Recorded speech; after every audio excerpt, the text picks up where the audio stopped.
দাওয়াত কোনটারে কয়? সিডির ভিতরে, খামের ভিতরে সিডি দিয়ে সুন্দর করে নাম লিখে এটা ভালো করে 2-3 জন মুখিয়াল মানুষ নিয়ে হুজুরের কাছে পেশ করে দেয়, হুজুর আপনার কিন্তু যাওয়ান লাগবেই। আরেকটা আছে ফোন মেরে কয় যে হুজুর জলসা আছে, হ্যাঁ পাইলে আসবেন। দাওয়াত তো এটাও, দাওয়াত তো এটাও। তো মেরাজের যেটা দাওয়াত, আমার নবী সাল্লাল্লাহু আলাইহি ওয়াসাল্লামকে দাওয়াত দিয়ে আল্লাহ নিজের দরবারে নিয়ে গেলেন, এই দাওয়াতের মতন দাওয়াত পৃথিবীতে আর কেউ দিতেই পারে না। যেরকম সুবহানাল্লাহ।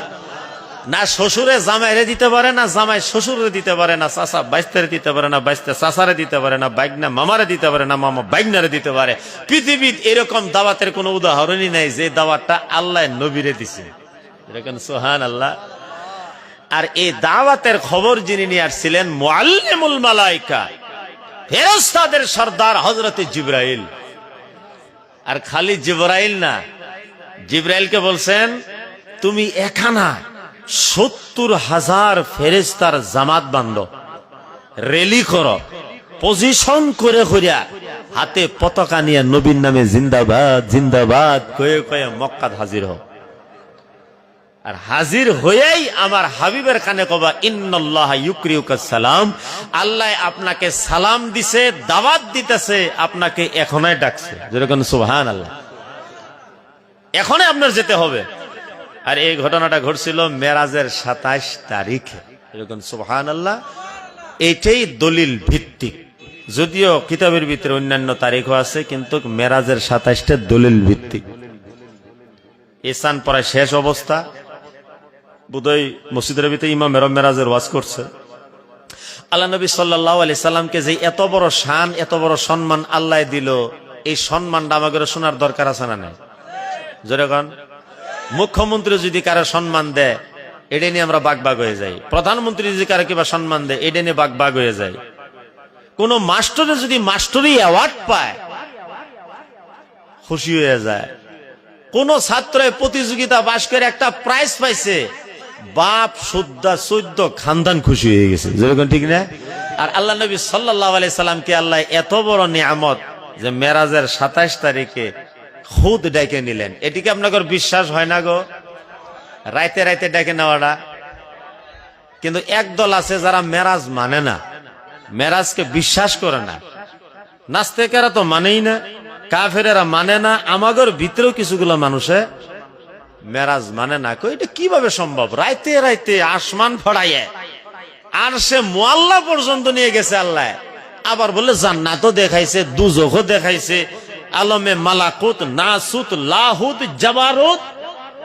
আমরা একটা ডিস্ট্রিক্ট ঘুমতেই 1 মাস যায়। আজমির শরীফ গেলাম আর এলাম 7 দিন গেল। বোম্বাই গেলাম আর এলাম 10 দিন গেল। আর এক রাতের ভিতরেই এত কিছু। যেরকম সুবহানাল্লাহ। আমার নবী সাল্লাল্লাহু আলাইহি সাল্লাম বলেন যে আমার 4টা উজির আছে, 2টা জমিনে, 2টা উপরে। জমিনের 2 জন হলেন আবু বকর সিদ্দিক, হযরতে ওমর। আর আসমানের 2 জন হলেন হযরতে ইসরাফিল আর হযরতে জিবরাইল। এখন আপনারাই কোন উজির কার থাকে? যে বাদশা হয় তারই তো উজির থাকে। উজির যার আছে সে তো বাদশা হন লাগবে। যেরকম লাগবে না নাই? তাহলে দুনিয়ার ভিতরে 2টা উজির, আসমানে 2টা উজির। তাহলে আমার নবী যে নবী, খালি জমিনেরও না আসমানেরও না, কুল কায়নাত সৃষ্টি জগতের নবী। এই জন্যই আমার নবী বলছেন আসমানেও উজির আছে, জমিনেও উজির আছে। যেরকম সুবহানাল্লাহ। তাহলে আমার নবী সাল্লাল্লাহু আলাইহি সাল্লাম যদি সারা পৃথিবীর নবী, তাহলে জেনে ইচ্ছা হেনে যাবার পাবো না নাই? নরেন্দ্র মোদী জেনে ইচ্ছা হেনে যাবার পাবো না নাই? আসাম হোক, বেঙ্গল হোক, মেঘালয় হোক, উড়িষ্যা হোক, কর্ণাটক হোক, বোম্বাই হোক, দিল্লি হোক, আজমির হোক, যখনই ইচ্ছা তখনই যাওয়ার পাবো না নাই? যেরকম তার কারণটা কি? তার কারণটা এটাই, মোদী সাহেব যে দেশের বাদশা, গুতিগুনি তো যাইতে পারবোই। কিন্তু এই জবানে যদি পিফরা চিন্তাত পড়ে, কি কইছি, সকালে প্ল্যানিং করছে দুপুর বেলা আসামের ভিতরে মোদী ভাষণ দিব, মিটিং করব, 2 ঘন্টার ভিতরে দিল্লির থেকে আসামে পাইছে, আসামের পিফরা চিন্তাত পড়ছে। যেরকম কি হয়ে পড়ছে, एडे चिंता पड़से ये कैसा संभव है। हम तो 1 साल भी अगर खोज करेगा तो दरंग से सुनीतपुर नहीं पहुंचेगा। ये कैसी बात हो गई कि मोदी साहब 2 घंटा में आसाम पहुंच गए। যেরকম চিন্তা এই পিঁপড়ারে চিন্তা করাটা কি ঠিক হবো? ওটা হলো মোদির পাওয়ার, জাহাজের পাওয়ার, বিজ্ঞানের পাওয়ার। এখানে পিঁপড়ার টেনশন নেওয়ার দরকারই নাই, কারণ পিঁপড়ার তো ক্যাপাসিটি নাই, ওই তো ছোট ছোট ভাব দিয়ে হাঁটে। তুমি এই ক্যাপাসিটি নিয়ে মোদির চিন্তাত পড়ে গেছে, এত টেনশন নাও কে? তদরূপ আল্লাহর নবী রাহমাতুল লিল আলামিন 27 বছর কাটাইলেন মেরাজের রাতে।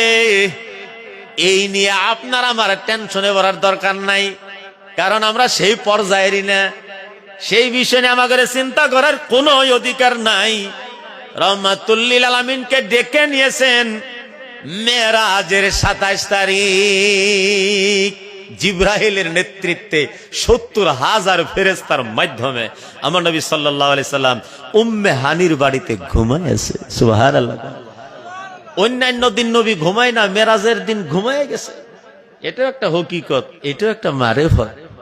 ইয়া রাসূলুল্লাহ, অন্যান্য দিন ঘুমান না, সারা রাত কোরআন তেলাওয়াত করেন, নামাজ পড়েন, উম্মতের জন্য কানতে কানতে বুক ভাসায় দেন। আজকে মেরাজের রাত ঘুমায় গেছে।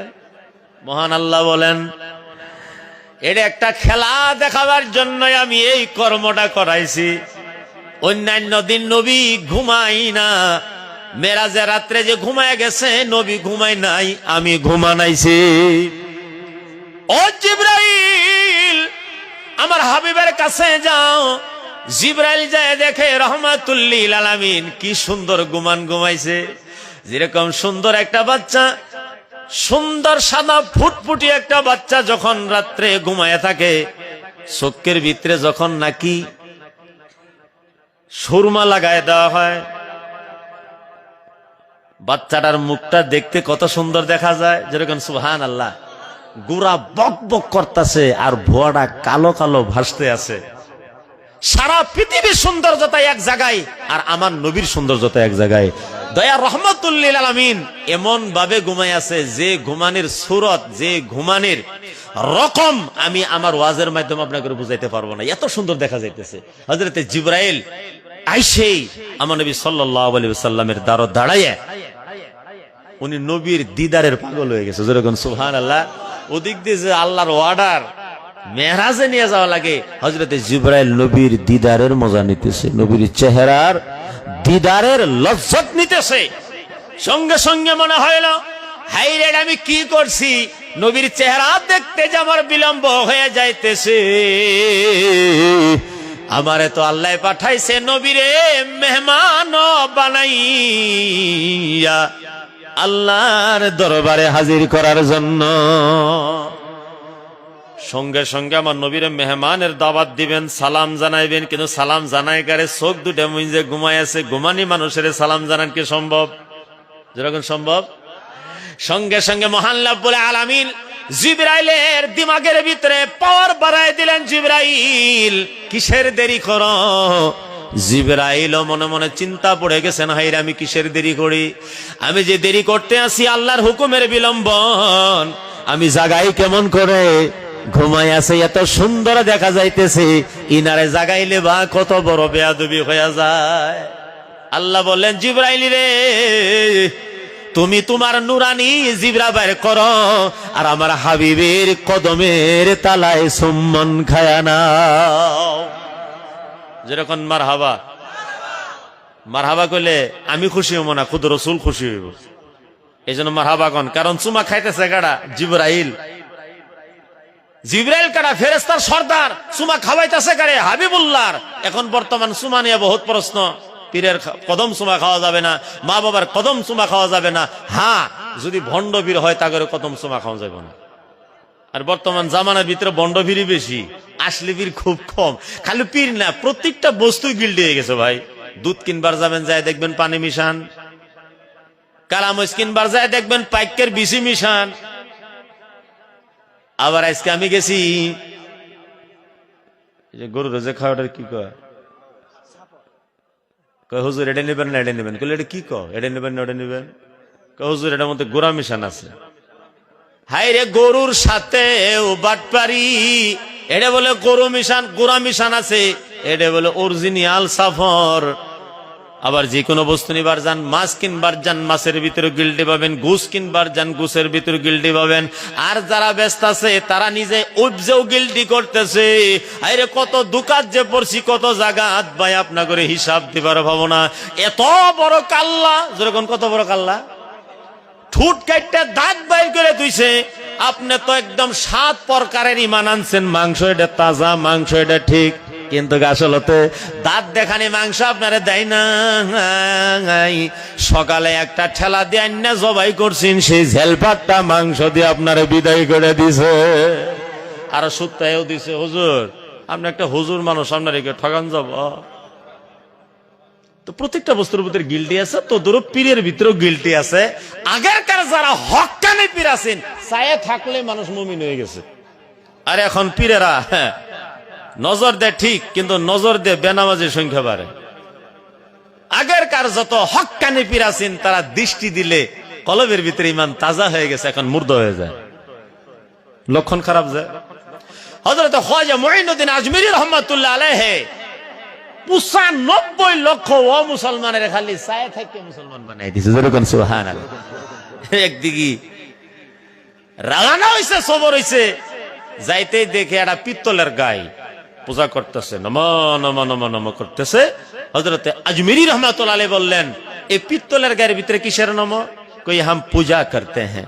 আচ্ছা পূজা করো, কোনো মানা নাই, কিন্তু এই পিত্তলের গায়ে থেকে কোনোদিন দুধ খাওয়ার আশা তোমাদের আছে? কই এ তো সম্ভব কি বাত নেই হ্যাঁ, ये तो पित्तल है, ऐसे दूध कहाँ निकलेगा? কই যদি আমি বের করে দিতে পারি, কই অসম্ভবের ব্যাপার, আশ্চর্যের কারবার, যদি বের করে দিতে পারেন তাহলে আপনি যেটা মানতেছেন আমরাও সেটাই মানব। বিসমিল্লাহির রহমানির রহিম। কই থনের ভিতরে হাত দিয়া বালতি তলে রেখে যখন টান দেওয়া শুরু করছে, কয়েক টানে বালতি ভরে গেছে, সারা মানুষ পাগল হয়ে গেছে। আমাগরও এই মন্ত্রটা শিখায় দেন, আমরা লোহা পিত্তলের গায়ে থেকে দুধ বাই করে খায় বিজনেস করে চলমু। এইটা তো হবে না। যে মন্ত্রটা, যে দোয়াটা আমি পড়ছি, এই দোয়ার আগে আরেকটা দোয়া আছে, সেই দোয়াটা যদি তোমরা পড়ো তবে সেই দোয়া কাম করবে, না হলে করবে না। কই সেই দোয়াটা কি? কই সেই দোয়াটা হলো লা ইলাহা ইল্লাল্লাহ মুহাম্মাদুর রাসূলুল্লাহ। আল্লাহর বাইরে কোনো মাবুদ নাই, আর মুহাম্মদ আল্লাহর প্রেরিত পয়গম্বর। এই কলিমাটা যদি পড়ো, তারপরে সেন বিসমিল্লাহ কাম করবে। কই সেটাও শিখায় দেন। আজ থেকে আপনারটাই নিলাম, কারণ যে মন্ত্র দিয়ে, যে দোয়া দিয়া পিত্তলের গায়ে থেকে দুধ বের হয়ে যায়, সেটার বাইরে পৃথিবীতে আর কোনো কিছুই সত্য নাই। যেরকম মারহাবা। কদমের ভিতরে সময় খাইলেন, আমার নবী চোখ দুটা খুললেন। হযরতে জিবরাইল বললেন, হাবিবুল্লাহ রাসূলুল্লাহ, আপনাকে সালাম পাঠাইছে মহান রব্বুল আলামিন। যেরকম সুবহানাল্লাহ। আল্লাহর সালাম, এটা খামখেলি সালাম না, খামখেলি সালাম না, আল্লাহর সালাম আসছে নবীর দরবারে। আজ আমরা ছোট্ট খাটো পদ পাইয়া ফুলে নেই সামাতে হ্যাঁ, হুশ থাকে না আমার ঘরে। যেরকম হইলে কথাটা সাধারণ যদি কিবা সরকারি বেশ এখানে লেখায় দেখুন যায়, কত মানুষের ডেসা টুসা কুনি কুনি মেরে চলে যায়, কারণ সরকারি বেশ আছে পাওয়ারই আলাদা। ঠিক না? এই লকডাউনের ভিতরে হোমগার্ডেরও পর্যন্ত বেরিয়েছে। যেরকম বেরিয়েছে না নাই? ওই যে সরকারি বেশ, সরকারি নারী একটা পাইছে, দোস্তুর মতন ভিড়াই করছে, তারাও একটু সামান্য সম্মান পাইলে ফুলে নিহি সমাতে হ্যাঁ। আর যে সম্মানের উপরে কোনো সম্মানই নাই, নবীর দরবারে সালাম আইছে কার? যেরকম আল্লাহর। হওয়া আর দেবে না কেন? তেনাকে যে হাবিবুল্লাহ বানাইছে। জিবরাইল বলছিল, ইয়া রাসূলুল্লাহ, ইয়া হাবিবাল্লাহ, বেয়াদবি মাফ করবেন, কদমে চুমা খাইলাম। আর আপনাকে আল্লাহ সালাম প্রেরণ করেছে, আপনারে দাওয়াত দিয়েছে মেরাজের জন্য, আল্লাহ মুলাকাতের জন্য। জোরে কোন আল্লাহু আকবার। কিন্তু তার আগে আগে মহান রব্বুল আলামিনের হুকুম, আপনাকে গোসল দেওয়া লাগবে জমজম পানি দিয়ে, এবং আপনার সিনা সাক করে ভিতর থেকে কলিজা ফেফড়া মাইড়া বাইর করে জমজমের পানি দিয়ে গোসল দিয়ে সাফা করে আবার পুনরায় সেই সিনাটাকে আগের মতো বানাই দেওয়া হইবে। রহমাতুল লিল আলামিনের সিনাকে ফাড়া হইল, কলিজা ফেফড়া মেড়া বাইর করা হইল, সাপ চিকন করে সুন্দরভাবে পরিষ্কার করে এখানে আগের মতো করে দেওয়া হইল। আর আল্লাহ রাব্বুল আলামিনের হুকুমে ওই যে বুরাক নামের একটা সওয়ারি নিয়ে আসছেন হযরতে জিবরাইল, সেই বুরাকের পৃষ্ঠে উঠবার জন্য বলা হইল। আমার নবী রহমাতুল লিল আলামিন যখন বুরাকের পৃষ্ঠে সফর সওয়ারহ আরম্ভ করলেন, বুরাক তখন একবার উঠে আর একবার বসে, হাত মারে পাও মারে সব্বিট করে। হযরতে জিবরাইল বললেন, বুরাক রে, তোর কপাল কত বালা, জান্নাতের ভিতরে হাজার হাজার বুরাক আছেন, তোর কপালেই নসিব হইছে নবীর সওয়ার করানি। কেন এরকম করস, বিয়াদবি করস কেন? হাবিবুল্লাহ রে, তোর পিঠের উপরে সওয়ার করা, আল্লাহর দরবারে যাবি, কত ভাগ্য তোর বালা। হযরতে জিবরাইলের এই কথা শুনে বুরাকে বললেন, আমি আমার নবীরে সবার করাইবো, রহমাতুল লিল আলামিনকে আমার পৃষ্ঠে বসতে দিব, এর ভিতরে কোনো দ্বিমত নাই, এর ভিতরে আমার কোনো প্রতিবাদ নাই। কিন্তু মুহাম্মদুর রাসূলুল্লাহ হাবিবুল্লাহ এই ওয়াদাটা করা লাগে, আজকে যেরকম আমার পৃষ্ঠে সবার হইতেছে, কাল কিয়ামতের দিন হাসরের ময়দানে হাজার হাজার লাখ লাখ বুরাক থাকবে, সেদিনও যাতে মুহাম্মদুর রাসূলুল্লাহ আমার উপরে সওয়ার হয়। যেরকম সুবহানাল্লাহ। হযরত জিবরাইল আল্লাহরে বলেন, আল্লাহ, এই যে জিবরাইল যে এই বুরাকে যে পেশ লাগাইছে, ওনার ওয়াদা লাগে, এগ্রিমেন্ট লাগে, এখন যেভাবে সওয়ার হইতেছে হাসরের ময়দানে আল্লাহর আদালত, আল্লাহ তোমার যখন আদালত কায়েম হবে, সেই জায়গা তো ওনার পৃষ্ঠে সওয়ার হওয়া লাগে মুহাম্মদুর রাসূলুল্লাহ। আল্লাহ বলেন, এটা কোনো ব্যাপার না, কবুল হয়ে গেছে। যেরকম সুবহানাল্লাহ। এখন যখন বুরাক শান্ত হইছে, আমার নবী তো সওয়ার হয় না। জিবরাইল বললেন, ইয়া হাবিবাল্লাহ, বুরাক শান্ত হয়ে গেছে, উঠলেই তো হয়, সওয়ার করলেই তো হয়, পৃষ্ঠে বসলেই তো হয়, আসন গ্রহণ করলেই তো হয়। আমার নবী বললেন, বুরাকে মাইনা নিছে, আমার মনে পড়তেছে আমার উম্মতের কথাগুলো। কাল কিয়ামতের দিন পুলসিরাত যখন পার হওয়ার দরকার হইবে, পুলসিরাত পার হওয়ার জন্য আমার উম্মত কাতারে কাতারে লাইনে লাইনে দাঁড়ায় থাকবে। আজকে বুরাকে ওয়াদা করো, কাল কিয়ামতের দিন আমার উম্মতের তার পৃষ্ঠে সওয়ার করাইবে না নাই। এবং সেই পুলসিরাতের ভিতরে যখন আমার উম্মত পার হইতে পারবে না, মহান রব্বুল আলামিন আজকে যেরকম আমারে বুরাকের উপরে বসাইলো, সেইভাবে পুলসিরাতের ঘাটে আমার উম্মতেরও বুরাকের উপরে এবং সোয়ারের উপরে বসাইবে না নাই। আল্লাহ বলছেন, আমার হাবিব, ওয়ালা সাওফা ইউতিকা রাব্বুকা ফাতারদা, তোমার সাথে তো আমার চুক্তি করাই আছে, তুমি যা চাইবা আমি আল্লাহ তাই দিব।